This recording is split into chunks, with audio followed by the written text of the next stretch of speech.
Hi guys, today I want to talk about the most creative approaches that I have used to market my books, as well as things that my clients have used to be successful in their marketing campaigns.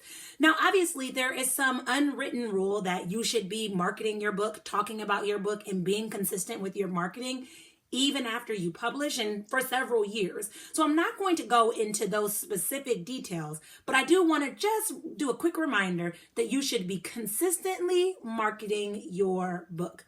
Today, what I'm going to share is I'm going to share some creative approaches that kind of put you outside of what a typical author would do, but also put you in a position to succeed. So let's talk about it.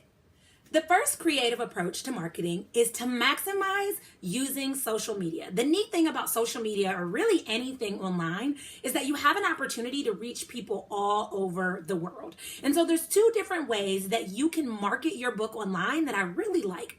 The first one is you could do a virtual reading of your book. This is exceptionally helpful if you do like a children's book.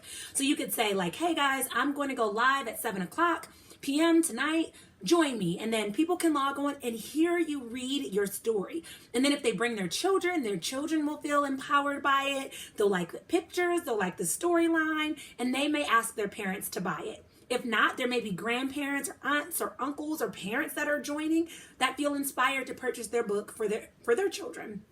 The second thing you can do is you can do a virtual book tour. So a virtual book tour is where you connect with different groups online. So it could be like Facebook groups. It could be like somebody on Instagram, their page, and consider where you guys can collaborate. So it may be something like you go live in a Facebook group, or you go live and link with somebody on their page. And it gives you an opportunity to express and share your story in your book. The key thing about this is you want to make sure that your topic relates to the person that you're connecting with. I recently wrote a book about divorce, and I went into a group that talked about overcoming divorce. And I talked about my book, and I talked about my experience and why I wrote the book and what people could gain from reading the book. This was just an opportunity for me to share, except it was virtual. And then at the end, I was able to give a link to share my book and then make some sales. So I highly recommend maximizing your reach on social media.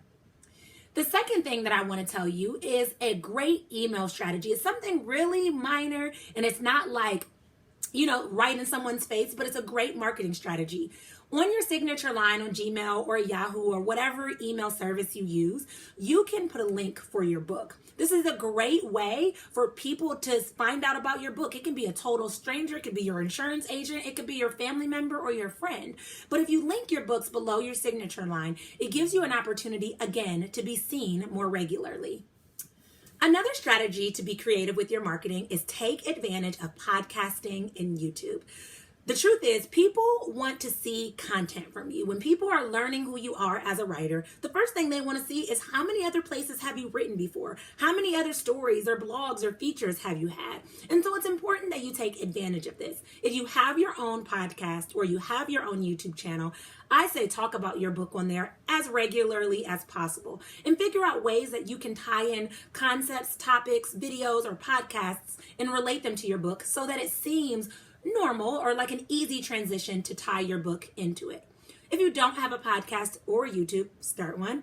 But if you're not ready to do that either, consider who you can connect with that, again, is in your ideal reader's market. So if you're writing a book about finance, what podcast finances can you be featured on? What YouTube channels can you guys do a collaboration on?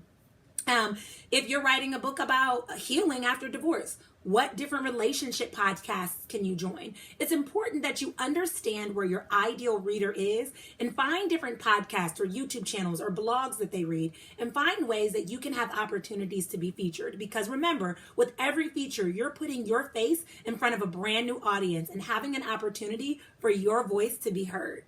Now I'm going to share one of my favorite strategies that actually my mentor taught me is giving away a copy of your book. I'm a firm believer that you should have access to your books at any given time. So I keep a box of all of my books in my trunk, and it's not all of them. Like, I don't have 100 books in there. I might have 2 copies of each book. But at any point, if I know someone that could benefit from my book and maybe they can't afford it, or I just feel led to give it, one of the things that I do every time I travel is I always take a book. So if I'm going to a conference, I find someone that I can give a book to. If I'm just going to visit family, maybe I'm in Target and I find someone that I can give a book to. But what I've learned is when I give a book away, it again expands my reach. I'm in a different state or in a different country, and I'm delivering books to people that also could benefit from it. And what I found is it's allowed me to have connections with people all over the world. And more importantly, if they enjoy your book, it's an opportunity for them to now share and recommend your book to other people. A lot of people get nervous about this because they're like, man, I spent so much on my book and I don't want to just be giving it away for free. But let me tell you, if you do it right, printing a copy of your book should be under $5, really close to $3. And so giving away a book that costs $3, you're not really losing anything. But every time I've given away a book, I've either gotten an amazing testimonial, or I've either gotten more purchases. People want to come back and they want to buy books for their family members or for their friends and give it to them for their birthday or for Christmas. And so it's important that you don't hold tight to that little $3, but think about the long-term benefit of giving that book, whose life could potentially be changed simply because you gave it away. I know a lot of you are like, I don't want to keep giving away things for free, but I promise the long-term benefit is well worth it. The final strategy I'm going to share with you today is to consider connecting with your local library. Now, a lot of people like to avoid the library because if there's anything with cost, they won't allow you to sell your book there. But there's a couple things that you can do at your local library. First, you can give your book to your local library because, again, it gives people an opportunity to read your book. And ultimately, your goal should be that people read your book. 1, because remember, they can give you reviews. 2, you have an opportunity to impact their life.